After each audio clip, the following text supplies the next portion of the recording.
So it is Ram Navami, and on the occasion of Ram Navami, we are headed to Jatayu Earth Center, which is in Chadayamangalam, Kollam, and this is a tribute to the valor, commitment, dedication, and courage of Jatayu, who was the first one to try and rescue Ma Sita from Ravan. Let's go and see the story of Jatayu.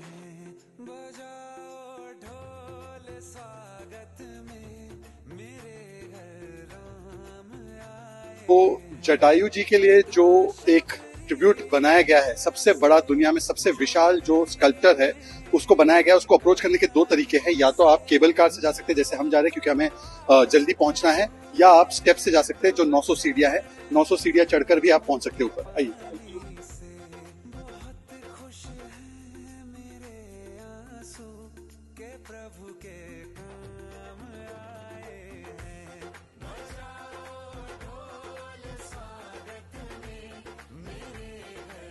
तो रामनवमी पर जब हम प्रभु श्री राम को याद करते हैं तो प्रभु श्री राम की सबसे बड़ी बात थी कि किस प्रकार से अच्छाई की बुराई पर जीत हुई, और उस अच्छाई की जीत में उनके बहुत सारे साथी थे हनुमान, वानर सेना, और वानर सेना और हनुमान के अलावा एक साथी थे जिनकी चर्चा आज हम करेंगे, वो है Jatayu.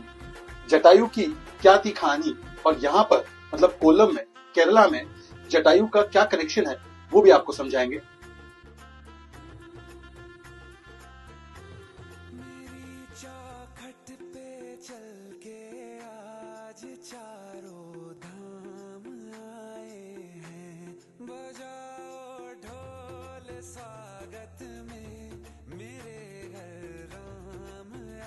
As I told you, we are now at the Jatayu Earth Center, and this is not the statue of an ordinary bird. It is a statue that commemorates and tributes the bravery, valor, commitment, and in a sense, even the fight for women's rights by this majestic supporter of Prabhu Shri Ram. The story of Jatayu is that Jatayu is the son of the charioteer of Bhagwan Surya, Arun, and he is the nephew of Garud. He was the first one to spot how demon Ravan had kidnapped Ma Sita and was taking her to Lanka.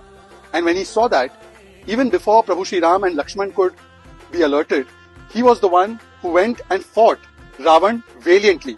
When Jatayu attacked the Pushpak Viman of Ravan, Ravan took out his very powerful sword, Chandrahans, and attacked one of the wings of Jatayu. And Jatayu fell down to the earth. But even in this particular sculpture, you can see that how Jatayu never gave up. He continued to fight for the Asmita of Ma Sita and never gave up.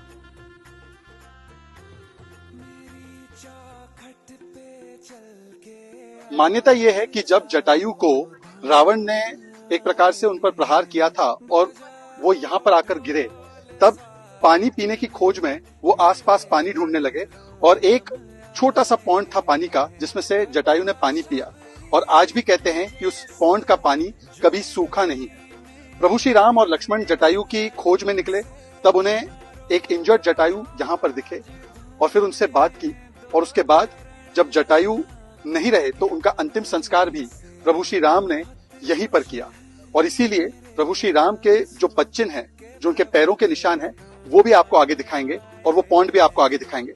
एक खास बात इस sculpture की, इस पूरी मूर्ति की ये है कि ये 200 फीट लॉन्ग है, 150 फीट वाइड है, और इसकी हाइट 75 फीट है। और इस स्कल्पचर को अगर आप ध्यान से देखेंगे, अगर आप इस मूर्ति पर ध्यान से देखेंगे, तो उनकी एक आंख में आपको सनराइज दिखेगा और दूसरी आंख से आपको सनसेट दिखेगा। और ये जो पूरी की पूरी मूर्ति है, शाम होने पर ये अपना रंग बदल देती है। तो शाम में भी एक ऐसी मूर्ति दिखती है, वो भी आपको दिखाएंगे।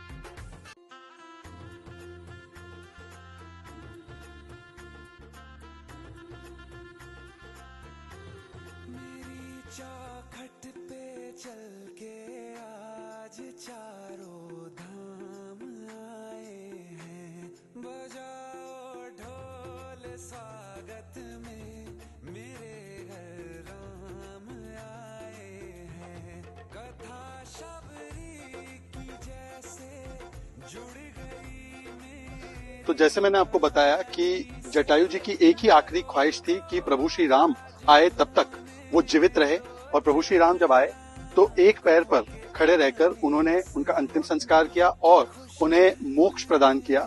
और आइए देखते हैं कि किस प्रकार से यहीं पर वो पदचिन्ह है प्रभु श्री राम के, और यही वो जगह है। आप देख सकते हैं पूरा पद चिन्ह बना हुआ है और आप देख सकते हैं कि यही वो जगह है जहां पर प्रभु श्री राम ने जटायु को मोक्ष दिया और उनका अंतिम संस्कार हुआ।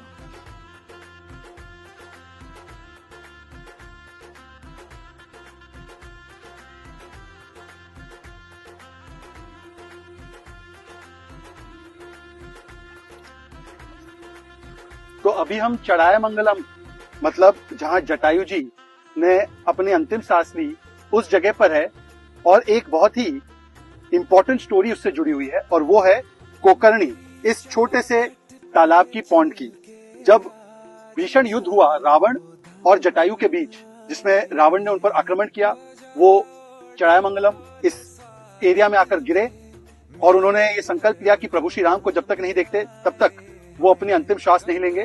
तो वो प्यासे थे, उनको बड़ी प्यास लगी थी और उस समय पर उन्होंने अपनी चोंच से इस हिल एरिया में जहां पर इतना मजबूत पत्थर है वहां पर अपनी चोंच मारी और बताया जाता है कि वहां पर चोंच मारने पर ये पानी निकला जो गंगा का पानी है और ये पानी आज तक कभी नहीं सूखा है और इसीलिए ये बहुत ही पवित्र जगह है।